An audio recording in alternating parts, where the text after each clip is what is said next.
Sometimes an anime can be better than its manga, whether it's through the use of the voice work or the animation, the soundtrack, whatever it may be. Sometimes the anime is just better than its source material. So in this video I'm going to go through a handful of anime that have superseded their manga and are, in my opinion, the de facto way to consume these stories. Series number 1, Hunter x Hunter, or Hunter x Hunter if you're wrong. By Gonen Killua from Hunter x Hunter. Hunter x Hunter is a generational shonen, we all know this. However, whilst Togashi's writing is sick, I mean, just look at his genius when creating a power system that will be copied for literal generations of anime and manga. It's unparalleled. He is, unfortunately, however, a mangaka that has historically been plagued by health issues and the need to play Dragon Quest, and as a result of this, the manga itself suffers a lot. Outside of its infamous hiatuses, which are comparatively long to Berserk's hiatuses, because of Togashi's health issues, we have plenty of sections of the manga which have been released unfinished. It is plagued with plenty of moments of dialogue that are filled with more words than images, making the manga look more like a novel than a comic sometimes.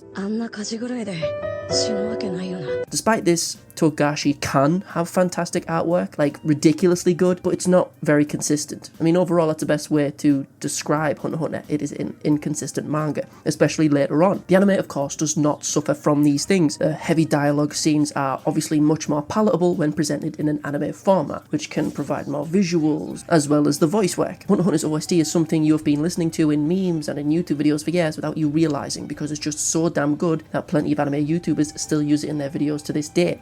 It also doesn't have the inconsistent artwork that the manga does, and on top of that, the voice work is absolutely fantastic. Personally, I prefer the sub over the dub, but the dub can have its moments. One other nice thing that makes me prefer this anime over its manga is the fact that it ends. Let's be completely real for a moment, just like Berserk again, it's very unlikely that either of these stories will ever get a proper ending, and as a result, despite some fantastic stuff that has only been shown in the manga, like the Hisoka and Chrollo fight and the introduction of the stuff on the Black Whale 1, despite that, however, we're probably never going to see the conclusions of these stories, but the anime, however, ended pretty well. It is not 100% conclusive ending. I mean, we see Kurapika in front of the rows of Scarlet Eyes, which leads into the Succession War and stuff, but you get to see the end of Gon and Killua's story, and it ends pretty nice with Gon finally meeting up with Jing and sharing stories with him, which is a nice end point for the series, which is something that the manga isn't going to get. I mean, I'm not saying don't read the manga, but if we look at the content that both the anime and manga cover, for example, the Chimera Ant arc, the Hunter exams, etc., when I have to choose whether or not to consume the series through reading it or by watching it, I'm definitely going to watch it. Number 2, Jujutsu Kaisen. Well, this is pretty much a Jujutsu Kaisen channel at this point, so it makes sense to mention JJK, and in my opinion, I personally believe that if JJK was fully animated, as if all the chapters as of right now, all 260 or so, were animated, if given the choice between watching and reading JJK, I'm watching it, hands down. I'm obviously a fan of Gege and his work, but the work that Mappa has done with Jujutsu Kaisen is absolutely phenomenal. Yet again, the godlike OST, the great voice work, I don't need to tell you about that. The first season is incredibly accurate as an adaptation of the manga, and it's great for it. The second season took a lot of creative liberties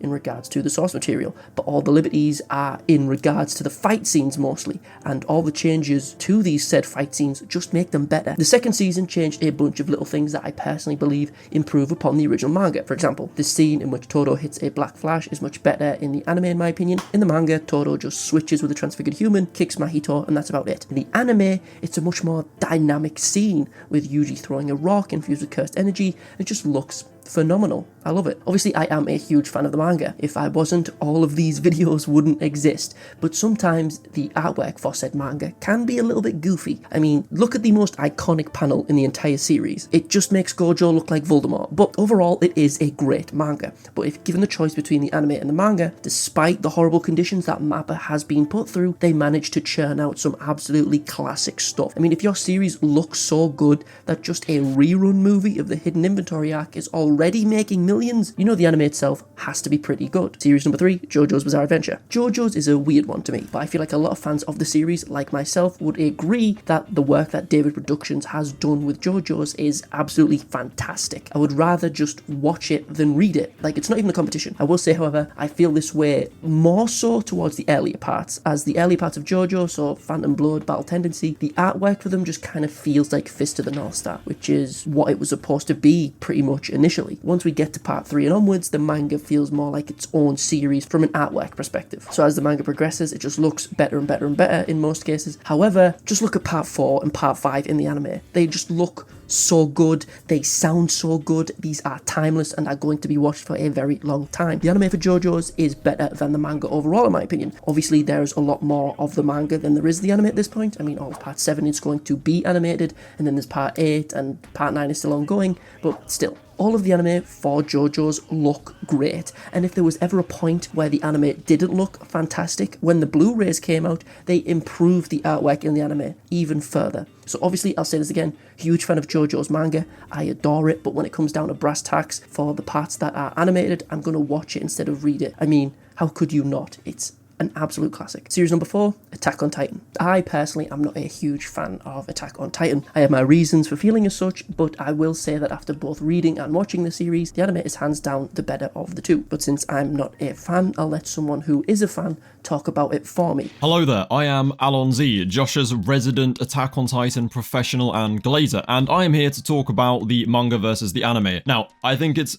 very obvious that Attack on Titan is an amazingly written story. Manga or anime, Isayama is a genius. All of the foreshadowing, all of the amazing themes, the great character moments. It's an amazingly written story regardless of how you consume it. However, I do think it's one of those cases where the experience of consuming it is made so much better by watching the anime because of very specific things which you cannot have in a manga. For example, look at what Witch Studio did with the first 3 seasons. The animation is incredible. The scenery, the colors, the kind of ways that, you know, they use the thick lines, I was a big fan of. I know some people didn't like that, but the animation is incredible. Think about that Levi episode where he escapes Kenny's crew or cuts down the Beast Titan again and again. It's not something that you can really get that hype for when reading the manga as much as you can in the anime, which is helped by the OST. The music for Attack on Titan is like 10 out of 10. It's top tier. It's the best to ever do it. It's so good, and it makes those moments hit so much harder. When it's meant to be sad and emotional, the music delivers. When it's meant to be hype and kind of very action intensive, the music delivers. It's a huge part of what makes the experience so good. And then of course there is another factor of something you can't get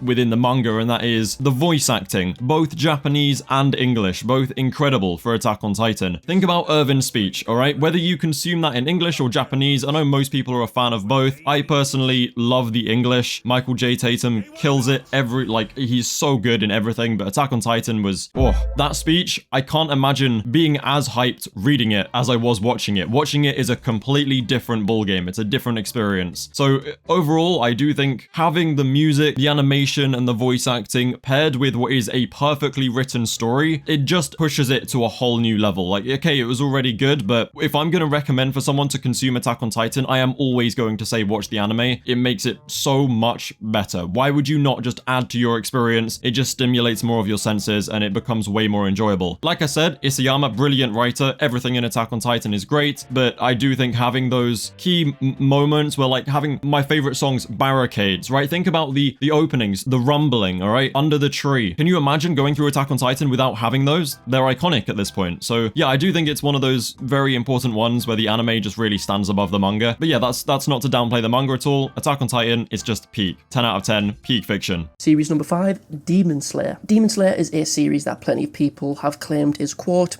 carried by its animation. So if that's the case, why the hell would you read the manga? Personally, I'm not of the same belief that Demon Slayer is carried by its animation. I think it's a decent story that isn't too deep, but it doesn't need to be. It's a series that has Jojo's Hamon sun breathing versus vampires mixed with Bleach as captains. Not to say it doesn't have any good story moments like Akaza and Kokushibo's backstory, but overall, there isn't really too much to dislike about this series in my opinion. The artwork is good in the manga and the story is decent, but if that's the case, why wouldn't I just watch it when the animation and compositing is absolutely gorgeous, yet again accompanied by great voice work and music? Like, it's a no-brainer. And there's so many genuine idiots on Twitter who think it's carried by its animation. Like, if you genuinely believe that Demon Slayer is carried by its animation, you're a fool. A series that is actually carried by its animation is Solo Leveling. I've never seen a more vapid story carried by the hard work of animators more in my entire life. Screw Solo Leveling. Anyway, Demon Slayer. I mean, if the animation and all the stuff that the anime provides over the manga is so great, you can only imagine how the last arc for Demon Slayer will look as the Infinity Castle arc, which is the final arc of Demon Slayer. That's all being animated as 3 movies instead of a single series. And movies tend to have bigger budgets and have more time to polish stuff. So I'm more than excited to see the Akaza stuff, the Doma stuff, especially the Kokushibo stuff. He's a great character. Love that guy. But yeah, Demon Slayer anime is better. The manga, the artwork is fine, it's whatever, but the anime is just so gorgeous. In conclusion, these are a few anime where I think that the anime is the preferred way to view the story. Whilst of course the manga source material are fantastic for all 5 of these properties, I just think that the studios that produced said animes did an outstanding job in not only reproducing these stories but also improving upon them, whether it be through their music, voice work, animation, compositing, or just stuff they add to make the story easier to consume due to the anime format. But I think all 5 of these anime are better than their manga.